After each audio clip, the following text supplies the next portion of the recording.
Cutucando. A verdade desse programa é decretar verdade nenhuma. Eu sou Beto Errong e estamos começando mais um Cutucando. Cutucando. Cutucando, cutucando, Cutucando. cutucando. Cutucando. Cutucando. Cutucando. Ele nasceu em Arari. Aos 12 anos, iniciou seu ativismo político através de grupos de jovens de igreja e depois na UCA, União Cultural de Arari. Veio para São Luís aos 15 anos para estudar e trabalhar na Companhia Vale do Rio Doce, onde foi demitido por fazer greve. Envolveu-se com o movimento estudantil, onde chegou a ser vice-presidente nacional da UNE. Filiado ao PT desde os 16 anos, é professor da Rede Pública Estadual de Ensino e até semana passada era secretário municipal de articulação institucional da Prefeitura de São Luís. O nome dele, Márcio Jardim. Tudo bem, Márcio? Tudo bem, Beto? Boa noite. Como é para o Partido dos Trabalhadores pregar o avanço, se aliando à cara do atraso brasileiro? Primeiro, o PT tem uma extraordinária contribuição para a história recente desse país, para a reconstrução da democracia e depois, no governo, nisso que a gente chama de era Lula e da presidenta Dilma, o PT conseguiu fazer e promover uma reforma, uma verdadeira revolução social e democrática no Brasil. Mas nós enfrentamos e vivemos essa contradição no Maranhão, esse dilema de ser o avanço no Brasil, mas infelizmente da sustentação, aquilo que é símbolo do atraso da política nacional. Mas eu quero diferenciar, porque essa não é uma posição unânime no partido no Maranhão. E acho que isso existe em função da deformação do nosso modelo político, partidário, eleitoral, que em nome da governabilidade acaba se promovendo esse tipo de estupro político. E o que ocorreu com o PT no Maranhão foi uma espécie de estupro político, porque pela vontade da maioria do partido, nós não estaríamos nesse caminho. Mas em razão dessa anomalia que existe no sistema político eleitoral brasileiro, partidário, em nome da governabilidade, para se garantir uma maioria no Congresso Nacional, porque esse é um problema também do nosso modelo político. Você tem um modelo que eu diria presidencialista parlamentarista, então não se governa se não tem maioria no parlamento.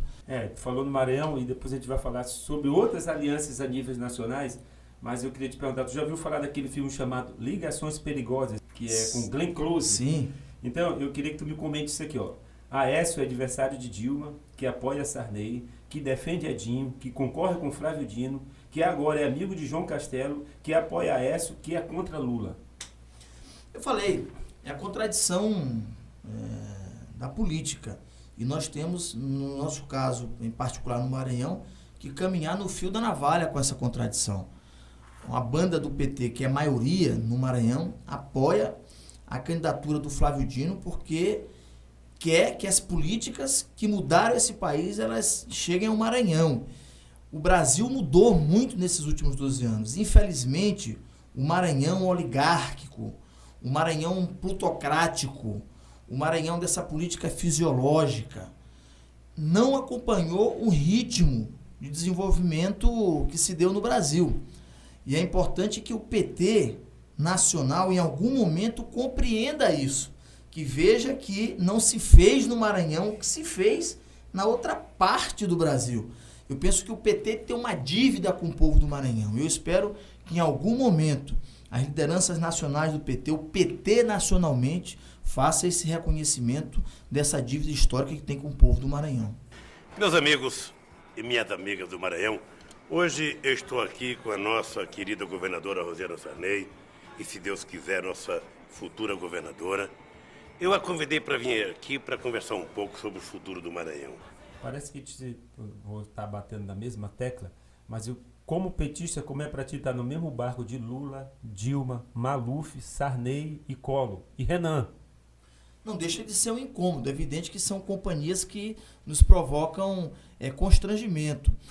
O grande dilema é assim, é possível ter no Brasil um governo com característica de centro ou de centro-esquerda, como é um governo de frente popular como é o governo do PT, sem essas companhias, até aqui não foi possível.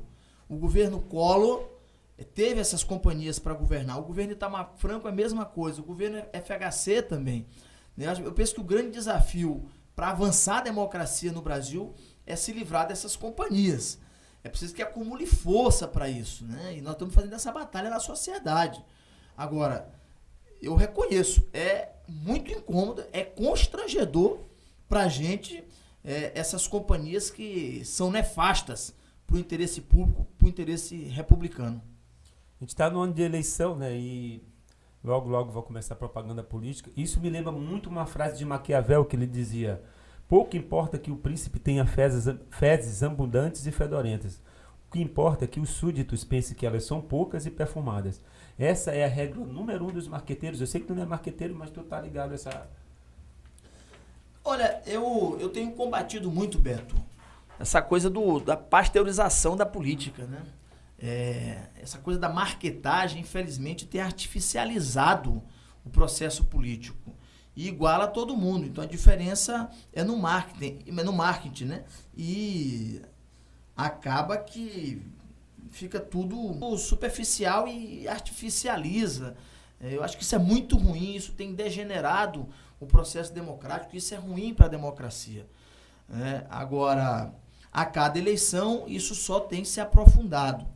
Eu espero, tenho lutado, tenho defendido que a gente faça uma reforma política séria nesse país, que altere, que mude esse modelo eleitoral que tem, porque eu acho que só assim a gente pode superar esse ritmo galopante em que a marketagem, a artificialização das candidaturas, dos candidatos, dos programas dos candidatos é que acaba prevalecendo.